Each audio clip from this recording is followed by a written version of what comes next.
E aí, galerinha, sejam novamente bem-vindos ao canal do professor Emanuel Macedo, seu professor de física. Gente, vamos resolver hoje uma questão envolvendo aí interferência sonora, tá? Então, se você gostar da aula, não esquece, deixa seu like, se inscreva no canal, compartilhe essa aula, divulgue o canal do professor aqui para o seu colega. Gente, a questão fala o seguinte, ó. Dois alto-falantes estão posicionados nos pontos A e B. Já coloquei aqui, ó, tem um alto-falante aqui, ó, no ponto A e tem um alto-falante aqui posicionado no ponto B, certo? Conforme mostra a figura abaixo. Esses podem ser considerados fontes pontuais que emitem ondas sonoras em fase e na mesma frequência, ou seja, quando ele fala que as ondas sonoras emitidas pelos alto-falantes estão em fase, é porque os dois alto-falantes estão emitindo ao mesmo tempo ou duas cristas, cada um está emitindo uma crista ao mesmo tempo, ou um vale ao mesmo tempo, certo? Aí a gente diz que estão em fase. Os dois estão emitindo ao mesmo tempo uma onda sonora, que pode estar as duas em crista, duas cristas, né? Ou dois vales, tá? Na mesma frequência. Ou seja, pessoal, a ideia aqui é que a gente entenda que esse alto-falante ele está emitindo uma onda sonora aqui, ó, certo? Uma onda sonora, ó, vem uma onda sonora. A ideia é a gente medir essa onda sonora nesse ponto P aqui, e esse outro alto-falante também está emitindo a onda sonora em fase igual ao falante A, certo? E essa onda sonora também vai chegar aqui, ó, no ponto P. A ideia aqui, pessoal, a ideia aqui é a gente medir a questão da interferência dessas ondas no ponto P. Então a questão fala assim, ó, um ouvinte para no ponto P. Então está aqui o ponto P, tá, pessoal? Um ouvinte está ali no ponto P e ele não percebe os sons emitidos pelos alto-falantes, ou seja, ele não está conseguindo ouvir os sons emitidos pelos alto-falantes. Então, te liga, ó. Se tem duas ondas sonoras chegando no ponto P, e tem um ouvinte lá no ponto P, e esse ouvinte não está ouvindo essas ondas sonoras, está acontecendo uma interferência destrutiva. Ou seja, significa que lá no ponto P está chegando uma crista que se encontra com um vale. Professor, mas você não falou que ambos estão em fase? Ambos estão emitindo ao mesmo tempo ou uma crista ou um vale? Os dois estão emitindo ao mesmo tempo a mesma fase? Por que chega diferente lá no ponto P? É porque o caminho percorrido por cada uma dessas ondas sonoras são diferentes.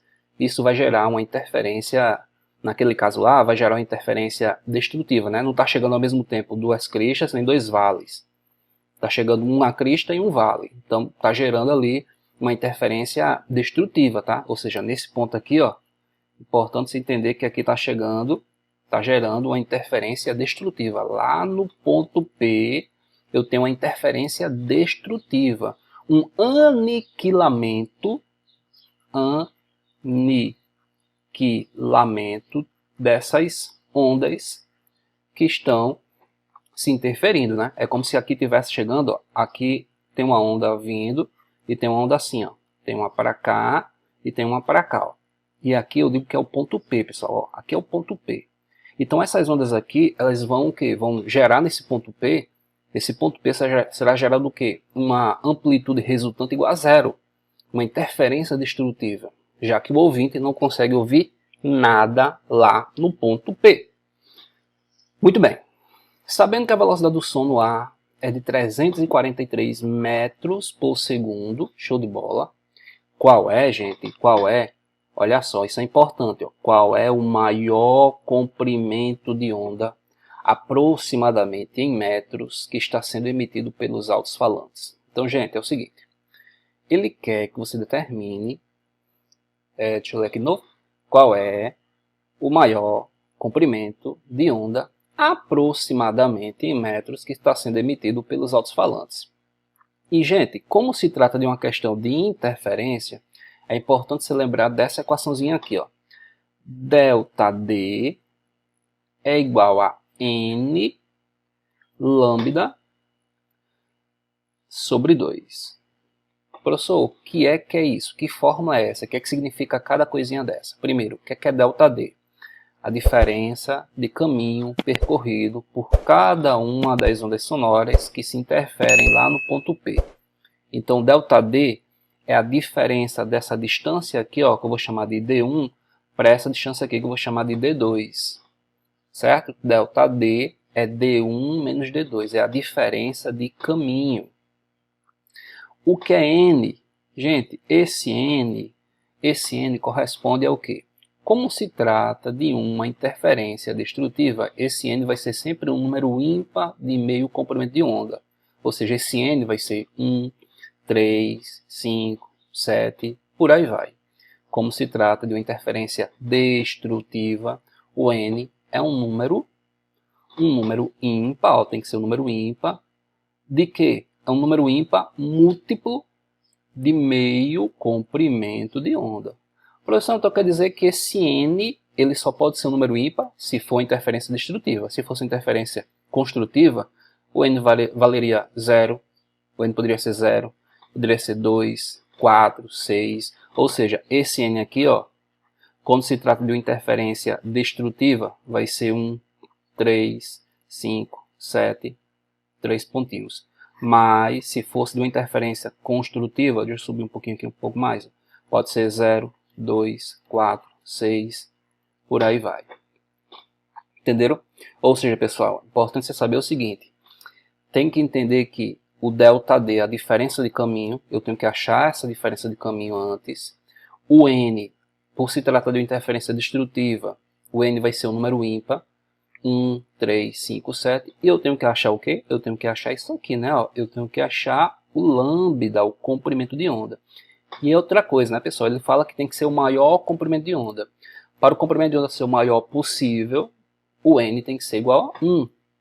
Para o maior lambda, o maior comprimento, o N tem que ser o mínimo possível. Ou seja, esse N só pode ser 1, que é o menor valor que eu posso ter aí quando se trata de interferência destrutiva, certo? Então, você tem que saber essas coisinhas antes.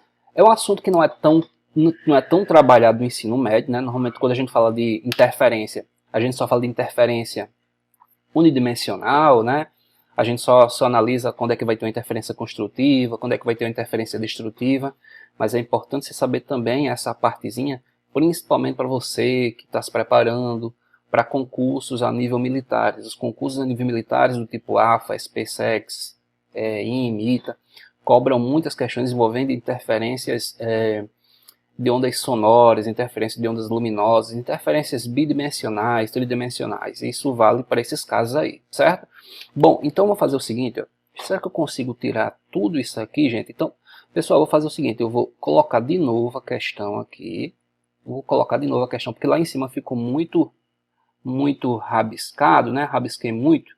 E aí pode gerar uma... Deixa eu colocar de novo aqui a imagem. Vou adicionar de novo a imagem para a gente ficar com a imagem um pouco mais limpinha, certo? Tá aqui, ó.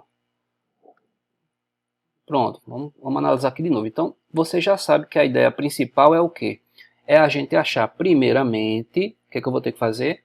Achar essa distância aqui, que eu chamo de D1, a distância desse alto-falante para o ponto P, ó. Daqui para cá, que distância é essa? Quanto vale esse D1?